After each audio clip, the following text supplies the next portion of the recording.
everyone, welcome back to the deep dive. You guys sent in some really interesting stuff about this new research coming out of Yale, and it's pretty mind-blowing, to be honest with you. We're talking about scientists who are literally rewriting the code of life. It's pretty remarkable stuff. We're going deep into this world of genomically recoded organisms, or GOROs for short. GOROs! Okay, that sounds kind of like something out of a sci-fi movie. What are we talking about here? Well, basically, GOROs are organisms that have had their genetic code intentionally changed. You can almost think about it like editing software, but instead of computer code, we're actually tweaking the fundamental building blocks of life itself. Wow, that's a pretty powerful concept. And I know the Yale team just made this huge breakthrough with a GRO that they're calling Ochre, right? Yeah, that's right. Ochre's special because it's got only one stop codon instead of the usual 3 that you find. Hold on, stop codons. I'm vaguely familiar with that term, but can you remind me what those do again? You can think of them like punctuation marks in the genetic code. They're like a signal to the cell that says, okay, this protein is finished. Time to move on. Okay, yeah, that makes sense. So with Ochre, they've basically streamlined the genetic code and kind of freed up some space, right? Exactly. It's like cleaning up your hard drive and getting rid of all those unnecessary files. By reducing the number of stop codons, they've created all this space for new possibilities. So what can they actually do with that extra space? What's the big deal here? Well, this is where it gets really interesting. Now those free-up codons can be assigned entirely new functions. We could start adding what we call unnatural amino acids to proteins, and that gives them totally brand new properties. Wait a second, unnatural amino acids, those don't actually exist in nature, right? You got it.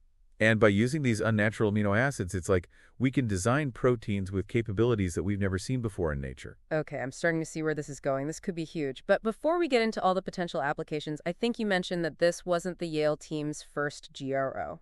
Yeah, you're right. Back in 2013, they created the very first GOO, which proved that we could actually rewrite an organism's genetic code. This new research with Ochre is building on that foundation and taking things to a whole other level. Okay, so we've got this incredible tool that lets us manipulate the very building blocks of life.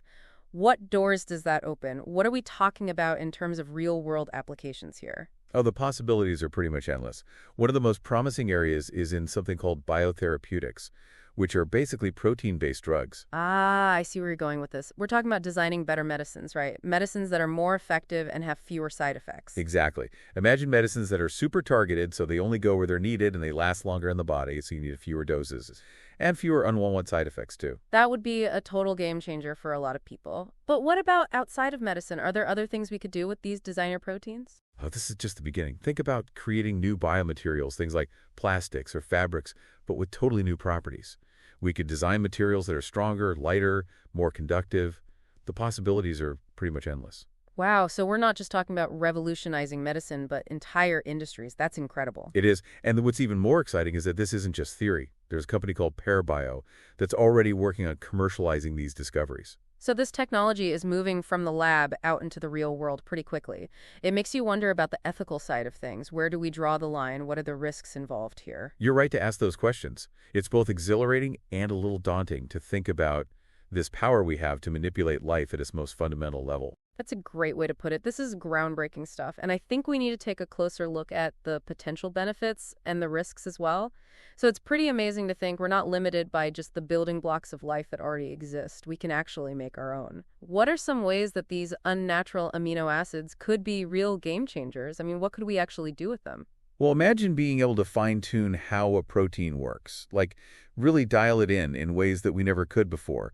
For example, we could create biotherapeutics that are way more stable. Oh, I see what you mean. So they would last longer in the body. Right, and that could mean patients would need fewer doses. Especially for people who are dealing with chronic conditions. That would be huge. Absolutely. And we might even be able to engineer proteins that are more resistant to breaking down. So they'd be more effective even in tough environments like the digestive system. Exactly. So not only better medications, but potentially new ways to deliver them too. That's amazing.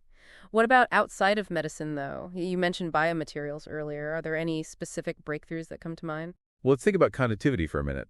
By using unnatural amino acids, we might be able to create biomaterials that can actually conduct electricity. Whoa! Hold on, conductive fabrics?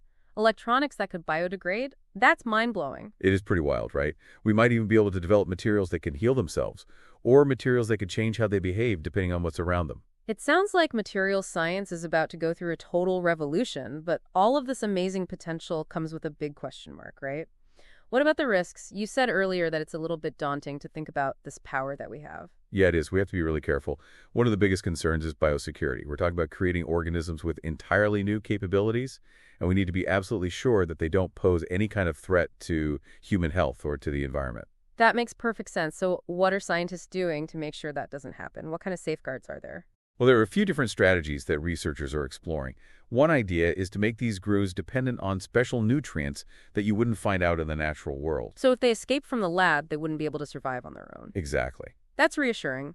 But even beyond the biosecurity question, there are some broader ethical issues to think about, aren't there? For sure. For instance, how do we make sure everyone has fair access to these technologies? And what happens when we start to blur the lines between what's natural and what's artificial?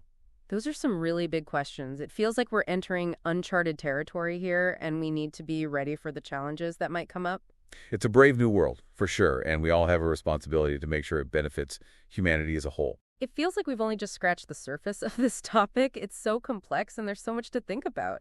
Wow, we've covered so much ground in this dive. I mean, we started out talking about GMOs, those organisms with rewritten genetic code, and then the Yale team's big breakthrough with Ochre, that single-stop codon GRO, and we even got into some pretty wild potential applications like super effective medicines and even materials that can heal themselves. Yeah, it really is an exciting time to be working in synthetic biology. The ability to incorporate unnatural amino acids into proteins really does open up a whole world of possibilities. It's like we can design solutions to some of the biggest challenges that humanity is facing. It's amazing to think about all that potential, but like we've been talking about, this kind of power comes with responsibility. We can't just ignore the ethical questions and the potential risks that come with rewriting the recipe of life. You're absolutely right. As scientists keep pushing the boundaries of what's possible, we really need to be having these open and honest conversations about what this technology means, what are the implications. We have to think about the possibility of unintended consequences, and we have to make sure that everyone has access to these advancements. And of course, we need to establish some clear ethical guidelines for how they're used. It's a big responsibility, and it's going to take a lot of collaboration and dialogue between scientists, policymakers, ethicists, and even the public. We all have a role to play in shaping the future of this technology. And that's where you come in, our listeners. We really encourage you to stay informed about these developments and to engage in thoughtful discussions, and most importantly, ask those critical questions. The choices that we make today are going to have a huge impact on the future of humanity and the planet.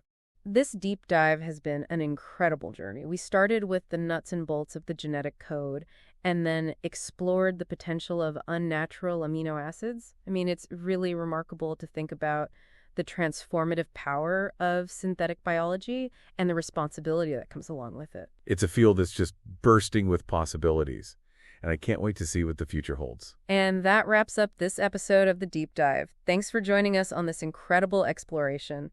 We hope it sparked your curiosity and that you'll keep learning about this groundbreaking field.